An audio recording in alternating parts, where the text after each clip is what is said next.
Tema: Brasil, dá regência ao segundo reinado. Assunto: o período regencial. Período: Idade contemporânea.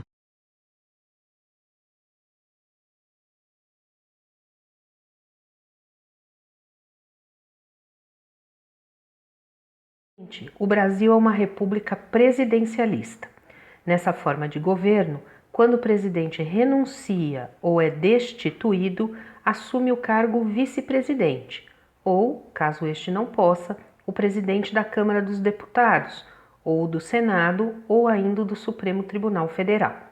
No caso desses últimos, isso ocorre em caráter provisório, até que uma eleição defina o novo presidente do país.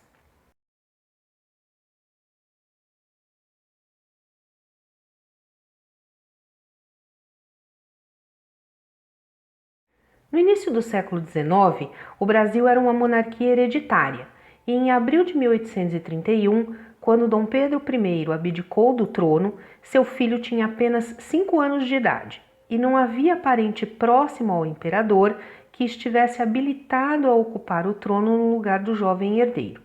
Foi por isso que o Império do Brasil passou a ser governado, temporariamente, por regentes, até que o herdeiro do trono atingisse a maioridade.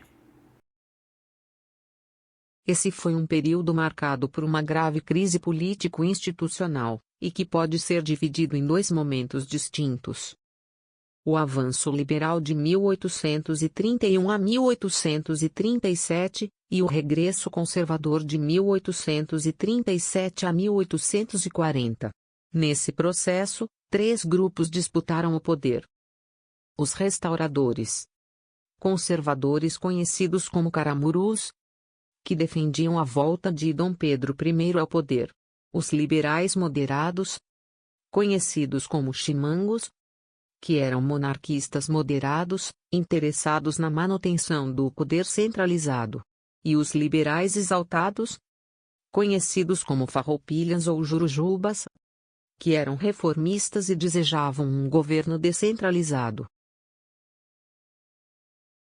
O Brasil teve 3 regências, a primeira delas foi a regência trina provisória. Como Dom Pedro I abdicou durante as férias parlamentares, deputados e senadores a formaram para evitar um vazio de poder. Essa regência governou até 17 de junho de 1831. O segundo período regencial foi o da regência trina permanente. Assumindo em um clima de tensão em diversos pontos do país, o novo governo adotou medidas enérgicas de repressão às manifestações, tais como a proibição de aglomerações noturnas em praças e ruas, e a suspensão de algumas garantias constitucionais, além da criação da Guarda Nacional.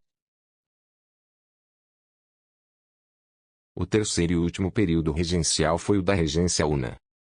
O padre Diogo Antônio Feijó foi eleito regente por voto popular, mas em algumas províncias, a situação era de guerra civil e, em setembro de 1837, Feijó renunciou à regência. O cargo foi ocupado pelo ministro do Interior, Pedro de Araújo Lima, que impôs uma política regressista. Mas as tensões não diminuíram. O período regencial caracterizou-se por ser uma época de transição, marcada pela passagem do poder das mãos dos portugueses para as das elites nacionais. As acomodações e tensões resultantes desse processo político, o agravamento da situação econômica, além das condições precárias e desumanas em que o povo pobre e os escravos viviam, criaram o clima para a eclosão de rebeliões em quase todas as regiões do país. Vamos ver como foram as rebeliões regenciais mais conhecidas. A cabanagem, ocorrida no Grão-Pará entre 1835 e 1840, foi uma revolta popular cuja causa conhecida seria a contrariedade com a nomeação do presidente da província.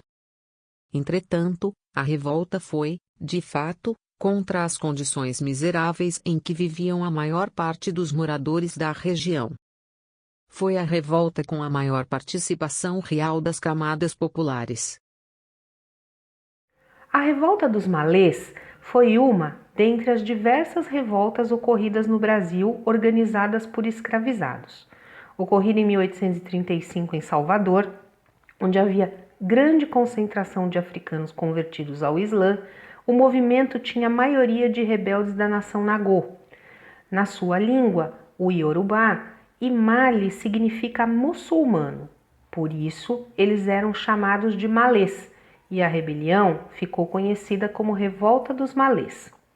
A revolta tinha cerca de 600 negros escravizados e alforriados, que se organizaram com o propósito de libertar escravos, matar aqueles que eram considerados traidores e pôr fim à escravidão. O movimento foi violentamente reprimido pela Guarda Nacional, com dezenas de mortos, centenas de feridos e presos. A Guerra dos Farrapos, ocorrida no Rio Grande do Sul entre 1835 e 1845, foi liderada por ricos estancieiros gaúchos, os fazendeiros. Os revoltosos, chamados de farroupilhas, lutavam por autonomia política e menos impostos. Os fazendeiros exigiam do governo central o aumento das taxas sobre os produtos importados para evitar que artigos similares produzidos no Sul ficassem com o mesmo preço ou ainda mais caros que os produtos estrangeiros. Por se tratar de uma área de grande importância geográfica e econômica, o governo central agiu com cautela. Através de um acordo de paz, chamado Tratado de Ponte Verde, os rebeldes reconheceram a derrota e foram incorporados ao exército imperial, com as mesmas patentes que possuíam no exército farrapo, e as dívidas dos rebeldes foram assumidas pelo Império. A Sabinada, ocorrida na Bahia entre 1837 e 1838, foi uma revolta em que o descontentamento com o fato de o comércio e os altos postos administrativos serem ocupados principalmente por membros da elite, ao lado da falta de autonomia provincial, mobilizou diversos grupos sociais, como o povo pobre urbano, os escravos, os negros livres, as camadas médias, os comerciantes, os artesãos e os militares. A Sabinada recebeu esse nome por causa de um de seus líderes, Francisco Sabino, médico e jornalista. Os revoltosos declararam um governo republicano transitório, até que Dom Pedro II alcançasse a maioridade. Porém, a repressão ao movimento foi forte e, após cercar a cidade de Salvador, o governo central pôs fim à rebelião. A Balaiada, ocorrida no Maranhão entre 1838 e 1841, foi uma revolta popular contra a exploração dos grandes proprietários rurais. O nome Balaiada tem origem em um de seus líderes, Manuel Francisco dos Anjos Ferreira, apelidado de balaio por produzir um tipo de cesto, o balaio. Participaram da balaiada escravizados, trabalhadores livres, vaqueiros e camponeses, que eram os grupos que mais sofriam com a situação de crise e miséria na província. Em 1840, o governo regencial limitou a autonomia das províncias.